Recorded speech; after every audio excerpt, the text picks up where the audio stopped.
And I'm going to start with a lot of questions that people sent in to Harry on the basis of that interview. And then there's some other sections we're going to cover in the course of this interview. Might be a long one. So I'm just going to start asking these in the order they appear. Okay, and well, here I am again. Yeah, here you are again. I don't know how you did that again, but here I am, and thank you for having me. You liked the first one. I did. I was very appreciative. Yeah, Let me just say a few words, you know. I was actually quite intrigued and surprised by the response.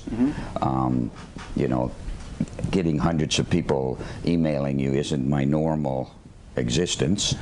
And, you know, and I tried to answer the questions and inquiries and so forth as best I could. I didn't get to them all, but I got to a lot of them.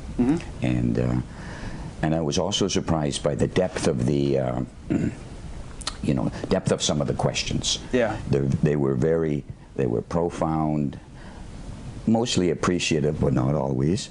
And they were deep. They were good questions, and we're going to try to cover some of them today. Yeah. Yeah.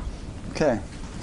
And you also had people wanting to come to Fairfield to see you, and wanting you to go and teach retreats in various places and so on, which you don't do as of yet. But it was interesting that that got stirred up. So I'm just going to take these in order. It's somewhat random, but I'm sure that a lot of nice material will emerge as we go on. So here's the first question. What is the difference between no self and all self? Well, you know, my main, if I have a main story to tell, or an experience to relate, or an understanding to communicate, it's that the growth of consciousness is inclusive, not exclusive. And, you know, there are movements. You know, there's pure consciousness, fundamental.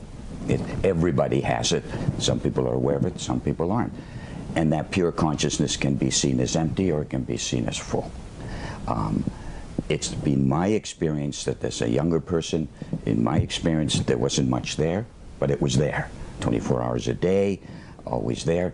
That's called awakening, right?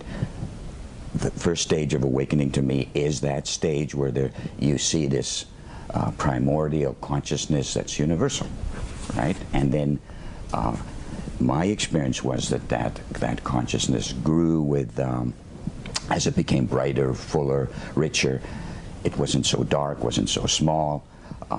It started revealing its true nature, and the true nature of the relative and the subtle relative.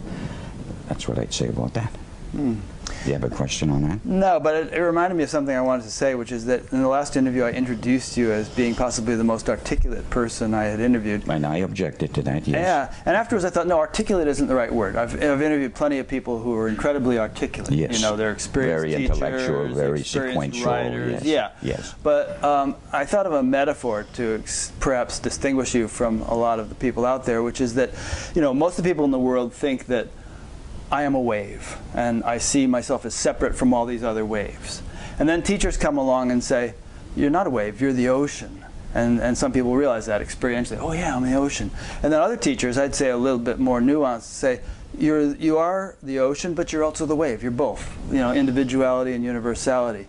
Now what you're saying is, okay, yeah, you're the wave in the ocean, but look, within the ocean, there's all kinds of detail. There's fish and whales and seaweed and crabs and all kinds of stuff going on within the ocean. And you don't hear too many people, I'm obviously using a metaphor here, but you don't hear too many people out there in the spiritual circuit talking that way about the fine fabrics or the fine details within the unmanifest, within consciousness. And I think that's an area in which you are extremely articulate. Well, there's the word. I think in that respect, you are articulate. You know, you can say a lot about that stuff. Well, I'd like to add here that none of these fish or whales or squid, whatever's swimming around in the ocean, eliminate the ocean. The ocean I experience just like many, many people do. It's an unbounded field of consciousness. It isn't disturbed by anything. It's there. It's always there. And perhaps in my last interview, you might have thought that I was only talking about the structure or the details of it, but I'm not. I'm talking about the whole phenomenon. The ocean will never be anything other than an ocean. What's in the ocean, and some people think there's nothing in the ocean. And that's true on one level. There's nothing in the ocean. If you talk about the absolute, pure unbounded silence, it's pure unbounded silence. In my experience, there's an experiencer to that silence. And when there's an experiencer, somebody saying, well, I have this experience, that experience is already something. It's some fluctuation, however silent.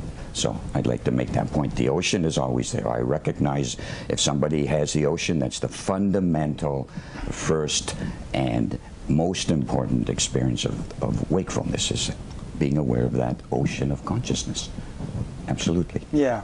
And we'll get into some questions about this later, but some would say, if you're kind of getting hung up on all the details of angels and subtle beings and subtle levels and all kinds of stuff that's going on, which is what we're referring to when we talk about fish within the ocean, the subtle mechanics of creation, then you're kind of regressing, because you're getting caught up in stuff which ultimately is Maya, ultimately is illusory. You should, if you're really settled in enlightenment, then you don't care about all that stuff. You're just down to the foundation bedrock of creation, and you reside there without any... Yes, but nobody's talking that ocean goes away. Right. The point is that the ocean is there along with all this other stuff. Mm-hmm. The point is that you're not sitting there like Buddha with a big belly. You're also with eyes open having the same experience. The same experience of that unbounded ocean of consciousness along with everything else. A person who has a fully developed consciousness doesn't suddenly not see the daily relative. Drives a car, stops.